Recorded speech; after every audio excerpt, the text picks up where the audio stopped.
Hi and welcome to Lights of the Round Table. My name is Susanna, and today we're going to be talking about something really, really special, communicating with our loved ones who passed and are no longer here. With us, I'm very honored to have Jennie Byers, the founder of Spirit Reunion Sanctuary, a 15-acre educational center for healing and community located in the Cherokee Mountains of East Tennessee.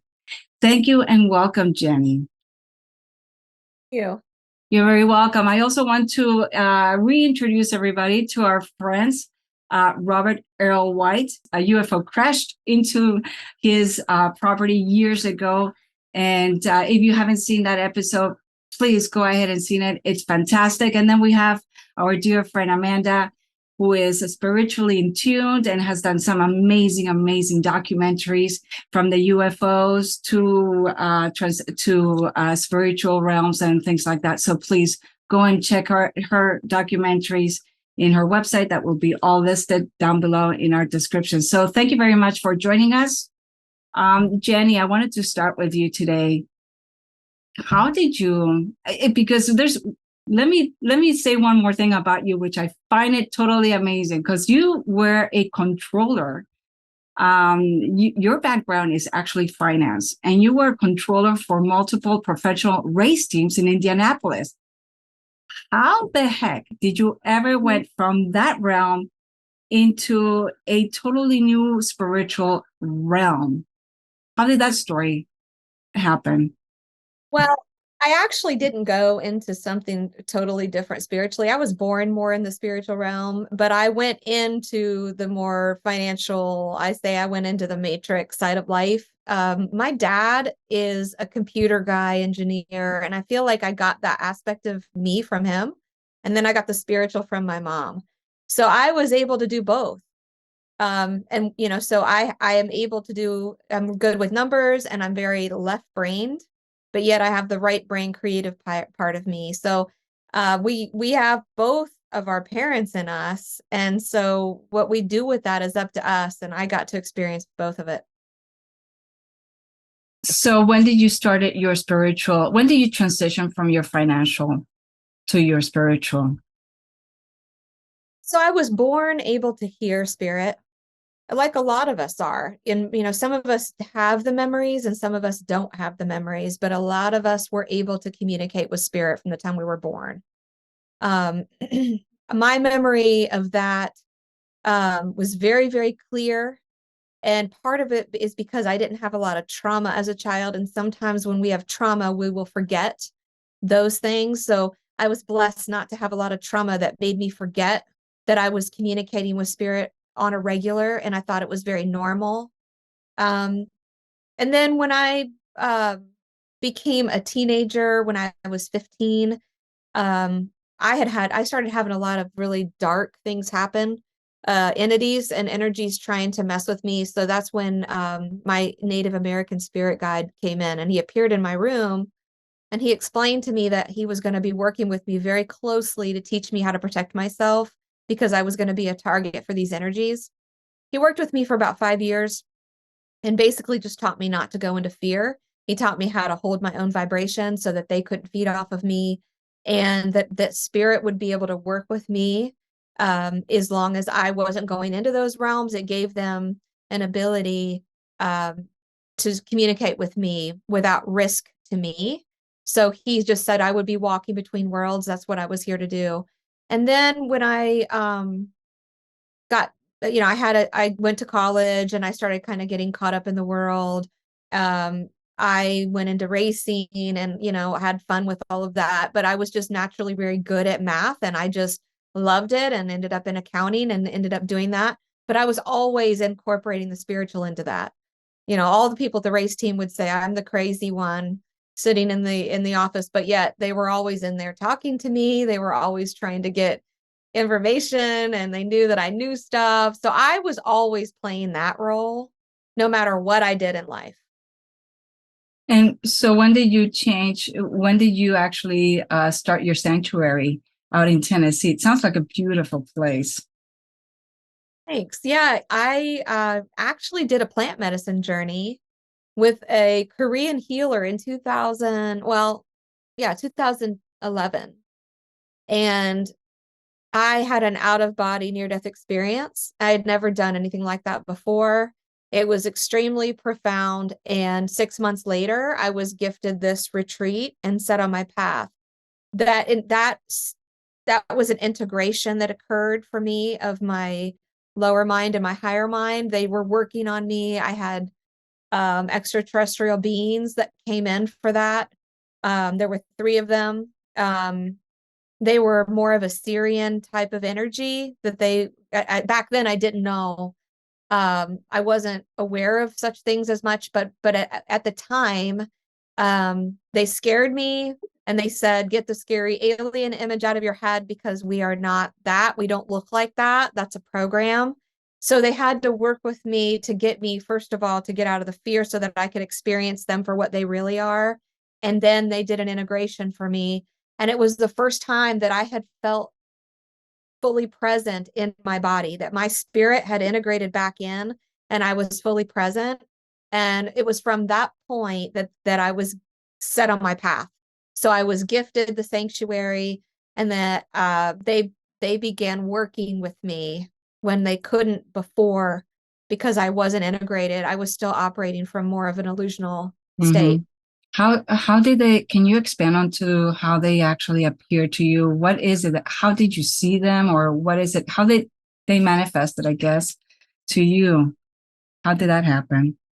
They appeared through my third eye. Everything for me is third eye. I don't see as much with my eyes. If I see with my eyes open, I'm usually seeing spirits that are stuck in the in-between. But with my third eye, I can see into the higher dimensions. So with my eyes closed, I could see them. They were these tall, skinny beings standing. And I also see like I'm looking underwater through my third eye. So everything is blurry. I do see the shapes, I do see some details, but for the most part, it's literally just like underwater. So they will also give me information since they know that I cannot see as clearly as with my eyes open. They will tell me certain things so that I understand what they're showing me and what they want me to see. Did this process take you a long time? I mean, what's the expand of time during the time that they appeared to you to the time that you worked with them and realized that this is a path that you were taking forward? Well, it just started happening to me. So at the time I was married, and my husband suddenly got a job offer in this area from Indianapolis. And, out of the blue, it just seemed very random, but we took it. And so it was in August that I had done the journey. By February, he had a job offer. By June, we had moved to the property and we were set, ready to go and build this retreat. I was given the vision of it. They told me that I would build it according to their blueprints, and that's what we did.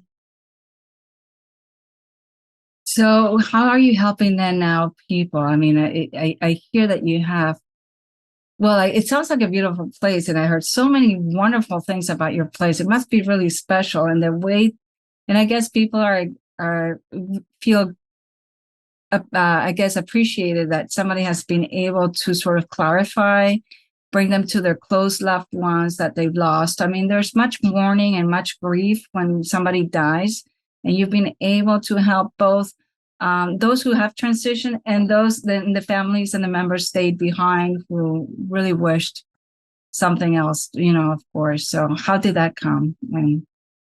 Well, I'll start with because I had a mother that was very connected. My family line on my mom's side are Cherokee, and my Cherokee line actually goes back to the Cherokee that were on this particular property, which I had no idea until years after I moved here. And when my Native American guide that had been coming since I was 15 showed up on this property one day and said to me, "You've come back to the land that we were on," I thought that he meant maybe a past life. And then I realized that it was my ancestors. They were all here. They're actually in the Wax Museum right down the road from me. They fought in the Revolutionary War here. And so my great grandfather is the wax figure, and I didn't know all of this until years later. So all of it was purposeful, all of it was divine, and they have been working with me here. And what they do is they guide this entire experience. So I was brought here to assist them in having a voice here. So they bring the people, and I really just operate on this side as the means for it to channel into this timeline. So it's all them, with my ability to allow them to do this. And what they do is unbelievable, to be honest. It's the most amazing journey. I mean, I'm humbled by it because I am in awe all the time. I mean, there's never a moment I'm not being shown or that I'm learning, and they're bringing me into something constantly. People that they bring here are it's pre-planned. It's 0 point quantum experiences. It's points of time where people have chosen to awaken, chosen to come back into a different level of consciousness. And I am here to help facilitate that pre-planned event. So when people come, it's a journey. And I tell them, we are going to be going on a journey, and it's healing, but it's activating. I'm not just sitting here as a channel for you or a psychic. I am here to activate something through them that never will ever be the same for you. You will now have a direct connection to source. They will be continuing to work with you, and you're off and running on a journey that is very, very profound. I tell people I know more people over there than I know here because whenever you sit down with me, I get to meet everybody that came with you, and I get to know them. And every one of us has a unique vibrational fingerprint.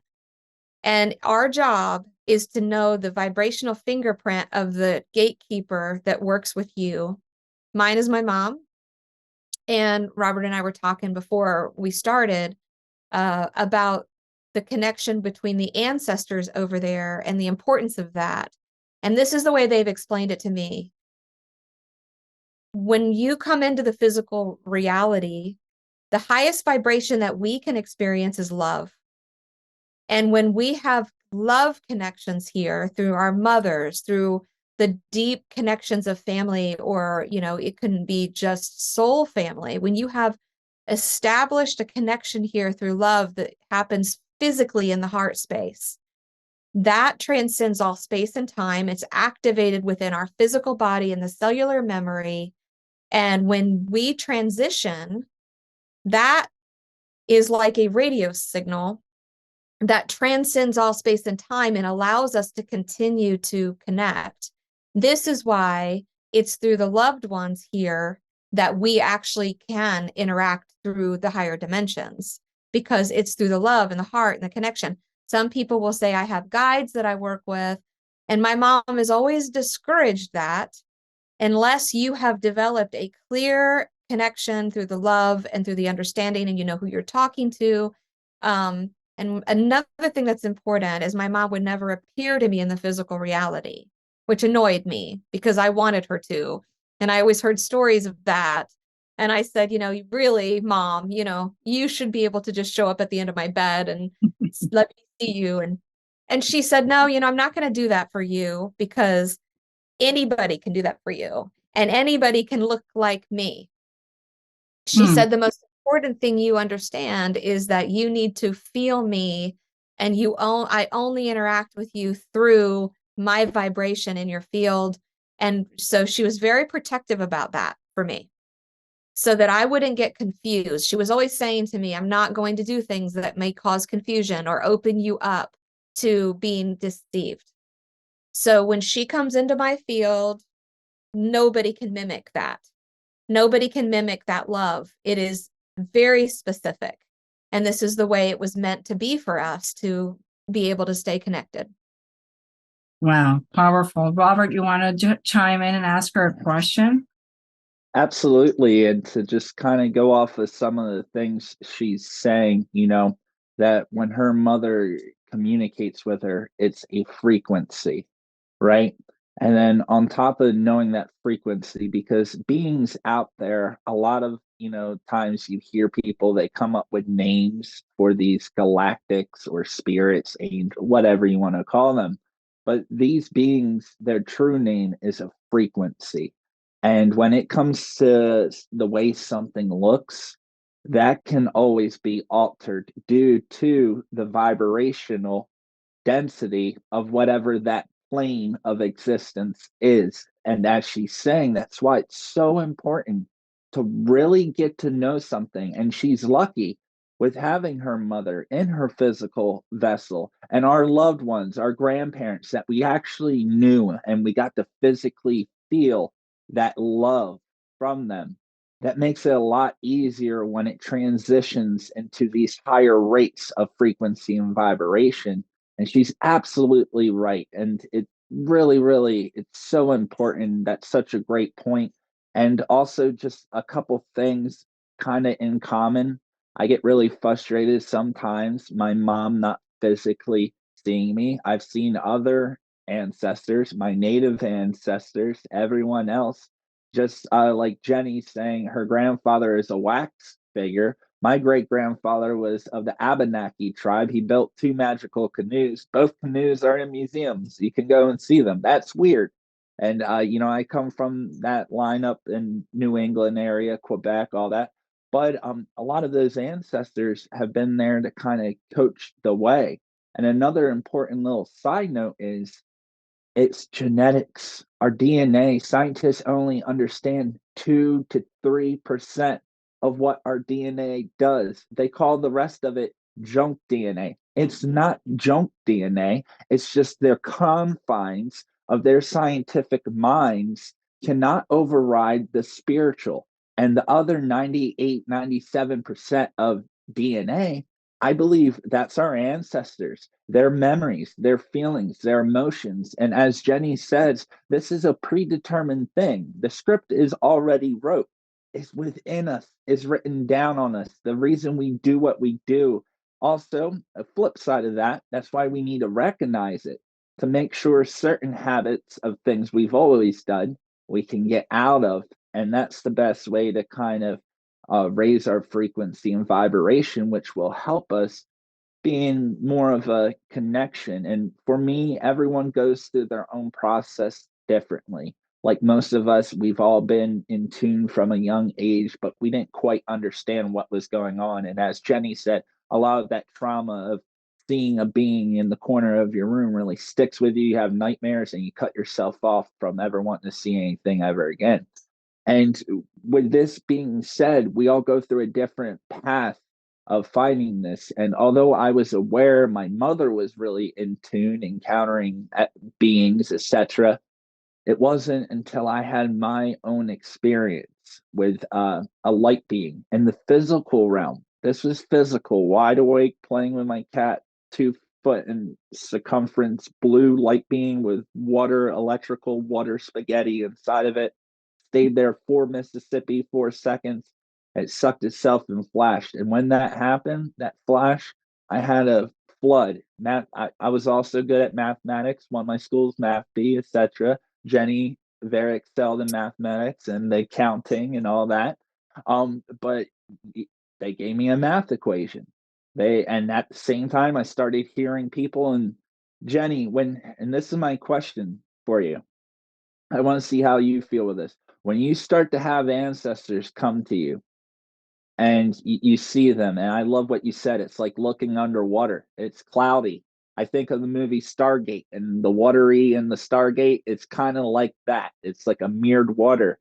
But for me, it was really hard because I had these voices talking to me. I was seeing these images, but I had no idea who these people were.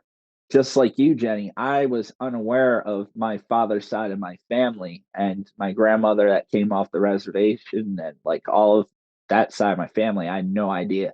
So I've always had these people around, and it took me a very long time. So my question for you is, how did you, or how were you able to recognize, these different things that were coming to you? And you partially mentioned it by saying it's frequency of things. But was there anything else for those out there that may get things coming to them, but they don't know who, what, or where?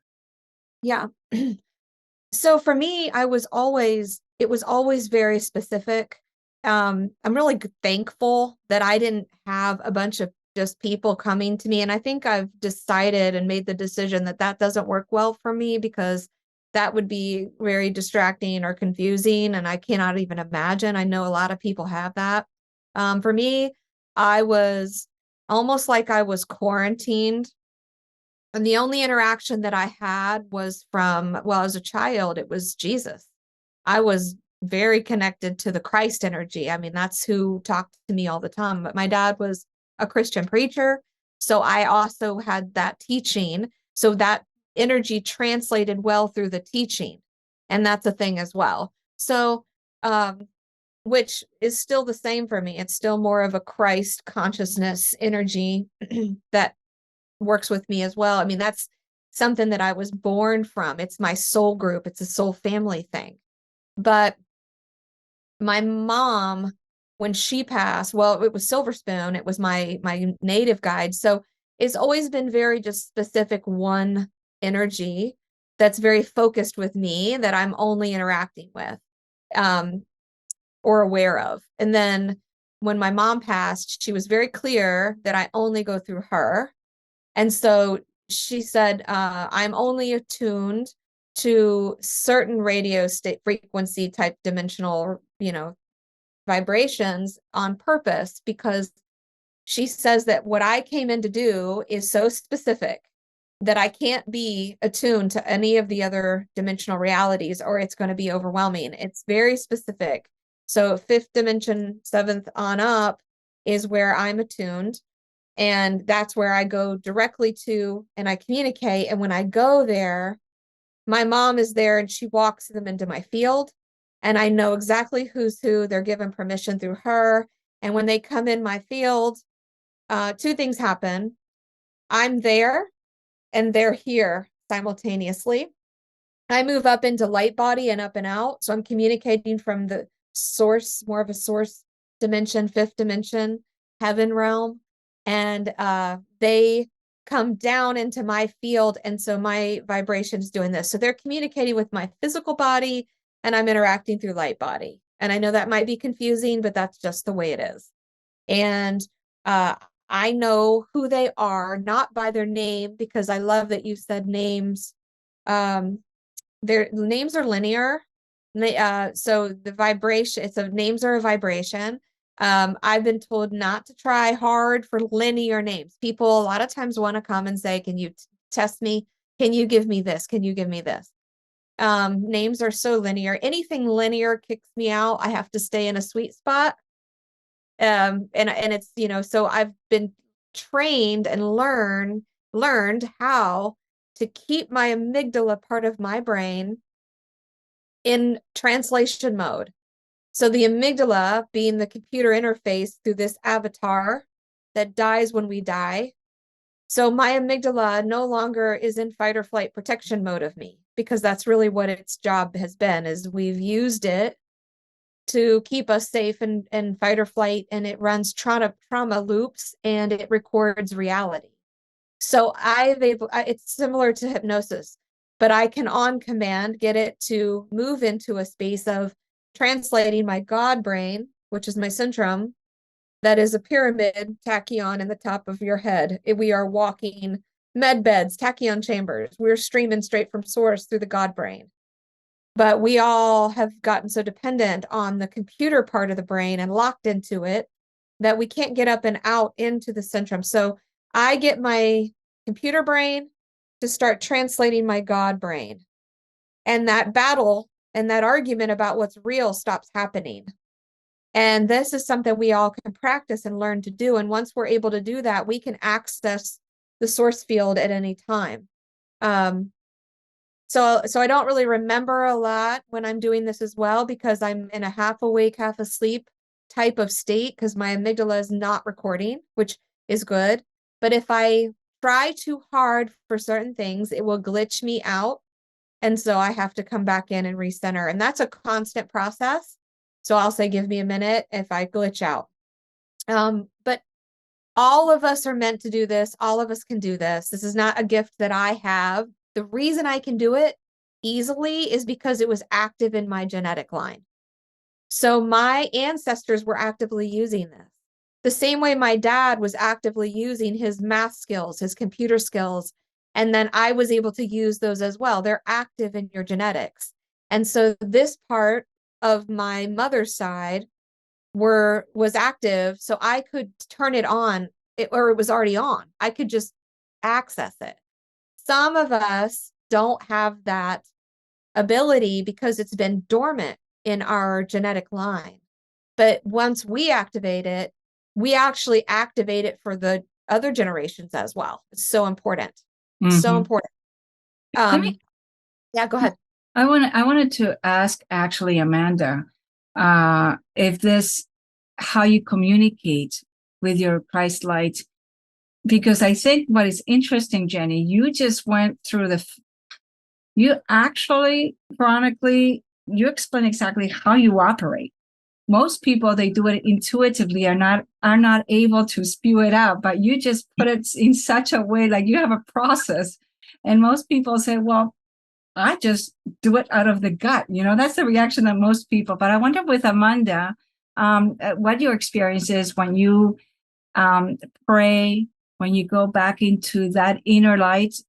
How does it work for you? Because you also have gifts in many ways too. So she's dead on it. Like it's basically getting out of that chatter mind amygdala, like she's saying. She's just scientifically explaining this is what's happening in your brain. We got to get out of that chatter mind and put all our thoughts in our head, in our heart, and try to operate from that heart space, from the compass of your heart, every second, every minute. When you stop doing that and you start listening to that chatter mind, like Jennie would say, you start creating distorted timelines and reality. What I had found when I try, it doesn't work. Like when I'm playing with light and orbs and stuff with my fingers and hands, and when I start trying to move it around, it doesn't work. When I stay centered in my heart and in love, it's like effortless. So it's just getting out of the head, staying in the heart. Like she's saying, you're getting out of the amygdala part of your brain, that whiny, fry chatter mind, and you're getting in, the central part of your brain, which is your heart. And she'll tell you that that's where the magic happens. That's where you create these synchronicities and magic and timelines and realities that is only divine and only God can create. So instead of these distorted timelines that we are also capable of creating. So yeah, I find it interesting though, and I hope my volume is good. I find it interesting that when we're little, at least for me, I felt much more attuned to these nuances, especially when my grandmother passed away. I was young. I felt her presence when I was little. As we grow up, we forget all of that. Something happens and we stay dormant. So I find it interesting how we I guess it's a collective, it's our societal, it's a way that we are brought up that sort of prevents us from moving forward, or people don't really understand because that's beyond their means, that their processes, they're too busy in life. What can you give us some advice, or can you encourage people not to? I think that we need to encourage our little ones to be able open-minded. They have the biggest heart. They're totally innocent. And I think that you were definitely, Jennie, blessed in many ways, that they encourage you to be always so spiritual. Yeah, so no doubt.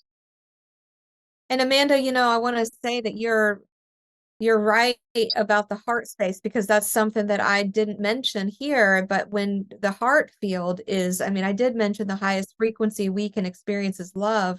Spirit works with me through the love field. So if I'm sitting down trying to connect and I can't, my mom says, okay, you're in your head and you're not feeling my love. Just feel my love. And she blasts me with love.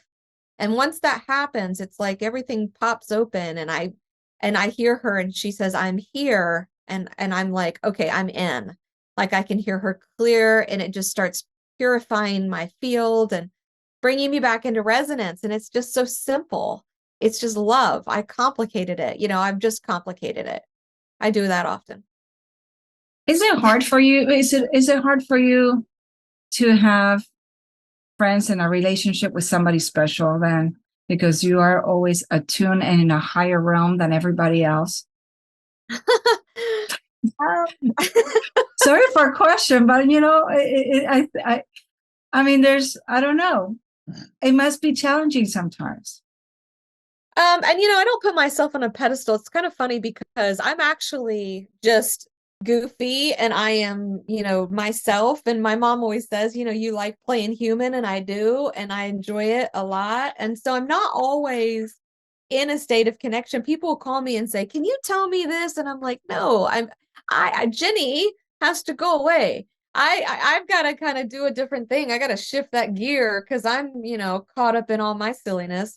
And, of course, more and more I walk in that energy, and I always come from a higher perspective simply because I sit for hours and hours and hours in that field. So I know what it's like, and I know how to see everything from their eyes, but we do it through humor, and we love the fact that we're all flawed and human, and we just have a lot of fun with it. It's just goofy.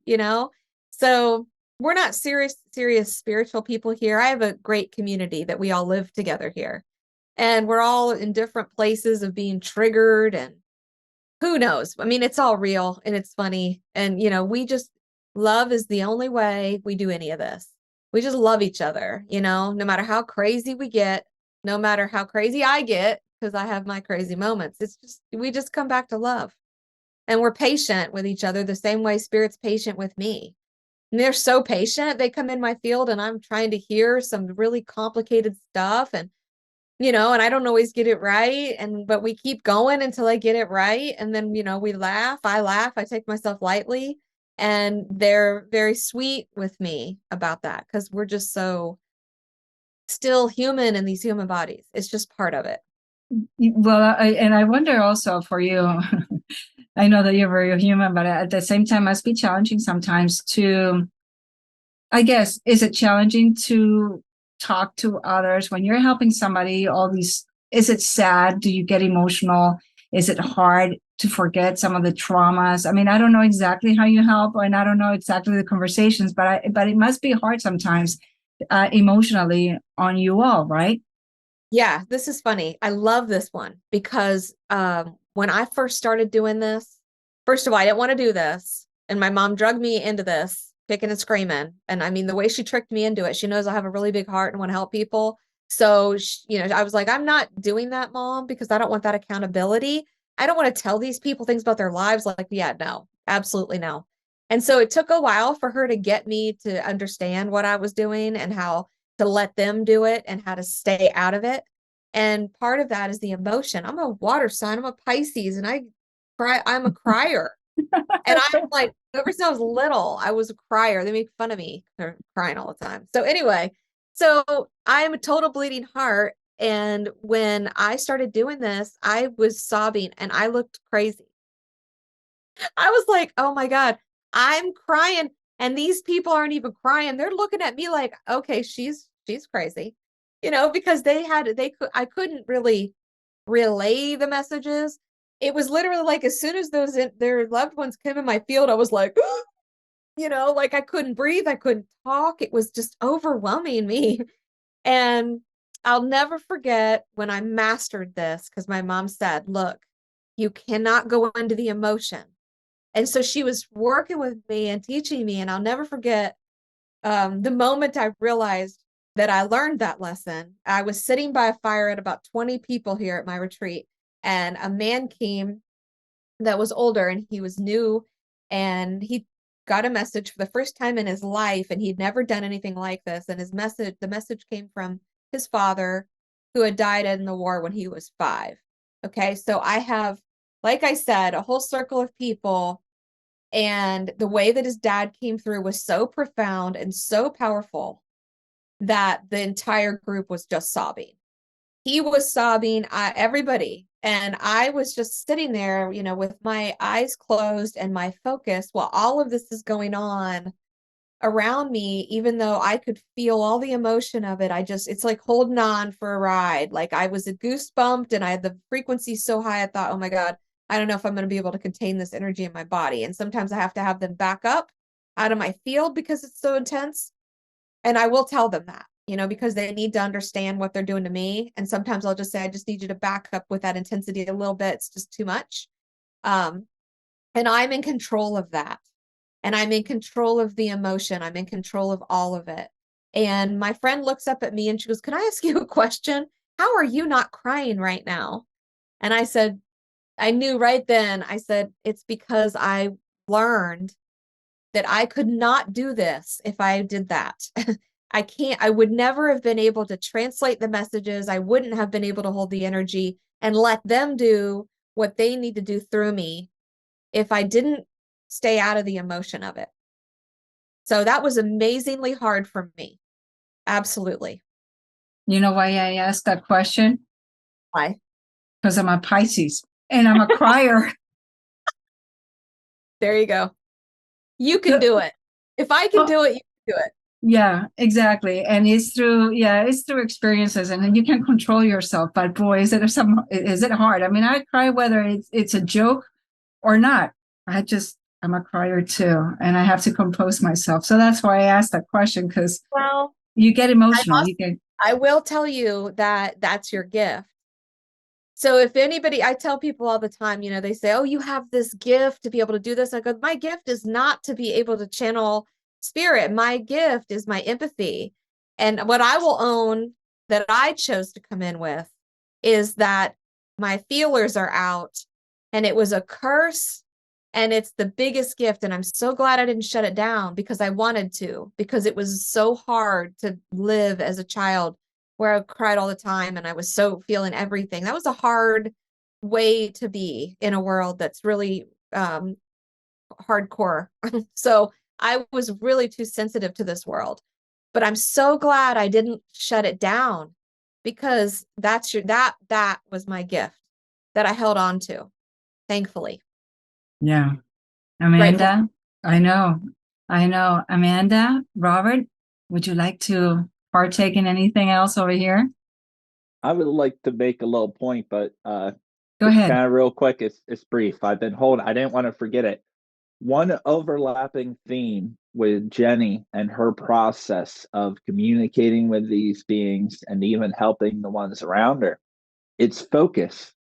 It's focus. It's focus. And I love what she said. She has really zero pointed in, focused in, which I believe helps enhance our abilities. Hence the pyramid above us. It comes to a point. When we're able to come to a point, I love that how her mother, to this astral multiverse of different things, I love how her mother is kind of like the TSA, like, the bag checker. What's your intentions before she even lets Jennie talk to her. I love that there. And for me, one thing, how things work with me, where with Jennie, she will sit there and say what is coming to her, what is channeling coming through her, and she has her focus. With me, it's when I'm listening to others, and same when I was a pastor, I would hear things about people that I had no way of knowing.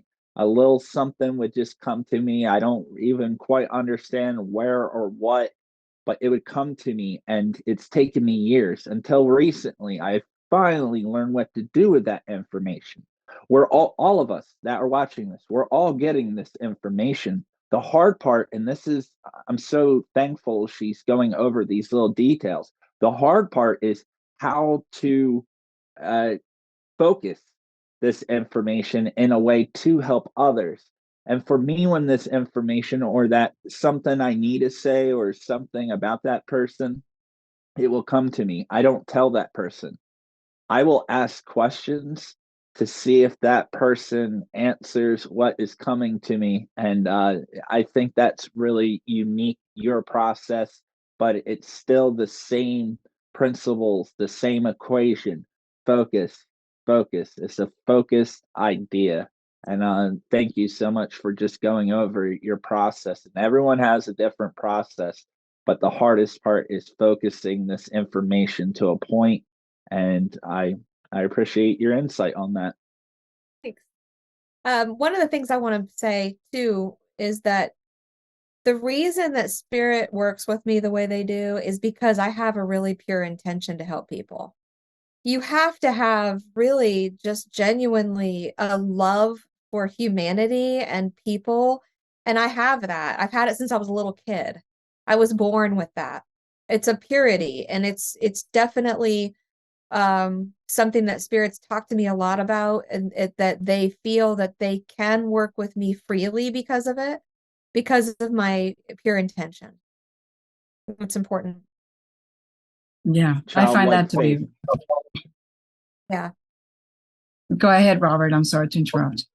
Childlike faith, that purity, it's the way to be. Yeah, and that's what I wanted to emphasize a little bit is how can we start educating others to actually encourage that innocence, that heart, that innocent, pure heart that kids have when they're little. They're just a joy, and how to amplify and echo that. And, so they continue to grow in ways that we have never, ever been able to grow ourselves because of our generation or what we were taught. It's just that without limits and boundaries, I guess. Amanda? Yeah. I just want to say, speaking of children, I've had ghost experiences. I've had good ones and bad ones of real ghosts appearing to me. Both were children. One I believe might have been a lost or earthbound soul that was stuck to the earth plane. Something tragic happened to her. Her head had a big chunk out of it, like somebody had shot her in the head, or she killed herself, or something happened to her tragic. She woke me up in the middle of the night pulling my hair. So a lot of Christians think that all, if it's a ghost or whatever, they're all demons. That one may have very well been some type of demonic force being or a lost soul. Because I've studied this extensively because of these experiences.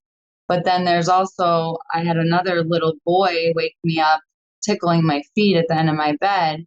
And he was intervening on behalf of his mother's life because this girl that I knew I worked with, she lost her son. He drowned in a swimming pool at 3 years old. And this little boy appeared at the end of my bed and told me, "I'm worried about mommy." He talked to me telepathically in a cloud of mist at the end of my bed. And I automatically knew who it was, knew who his mother was.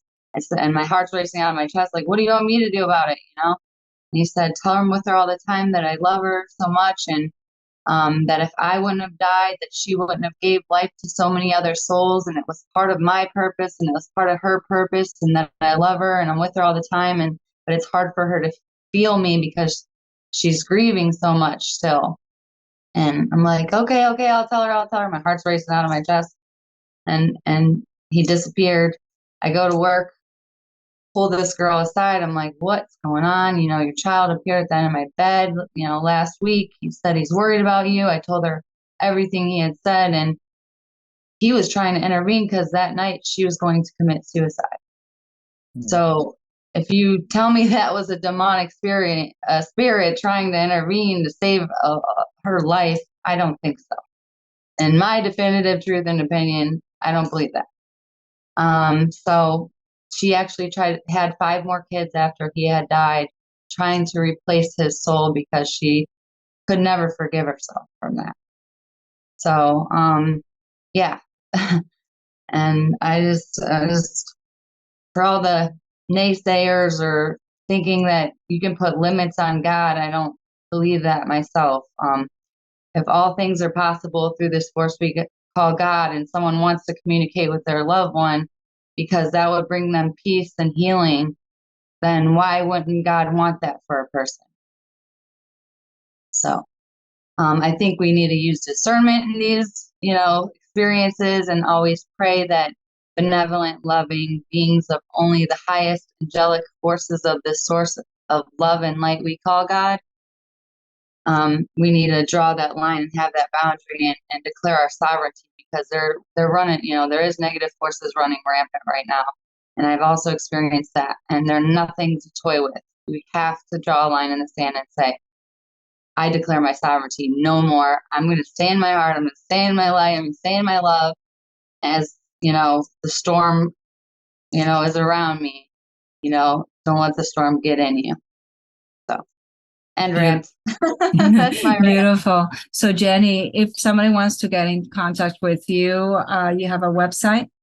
Yep. My website is spiritreunionssanctuary.com. And anybody can, and so to participate and go to visit you in this beautiful place, 15-acre place, how do we go about it? Is that the place where we just contact you and reserve a spot? How does it work? There's a contact form. You can reach out to me. I don't really advertise on the website because my place is not open to just anyone. It's not a public business. It's more of a word of mouth, or people that resonate. If they hear me here and they resonate with what I'm saying and they want to experience it, then that's what I'm here for. So yeah, there's a contact form. Just reach out to me there. Beautiful. Very well. Robert? Hey, we'll see. You don't help people. I mean, you actually report. That's what you do, right? Basically, No, you're just reporting, or do you help? Because I know that okay. I interview everyone. A lot of the people that come on my show are people that have never shared their experiences. I prefer them over the people that just have a social. I feel like the purity of finding everyday normal people that saw something as they were a child, those stories to me are a whole of a lot better than the people writing books, getting movie deals, all of that. I love that authentic, and I love helping people, just everyday normal people, people that don't have Facebook, YouTube, stuff like that. I have them on the show. I do a lot of documentation. I just recently posted 36 UFO videos I've recorded.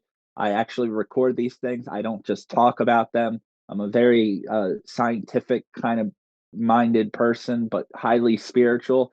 So I believe the scientific should be able to prove the spiritual. And I'm somewhere in the middle of that, trying to walk that line. But yes, anyone out there, please reach out to me, Robert Earl White on YouTube. My email is orderoflight777@gmail.com.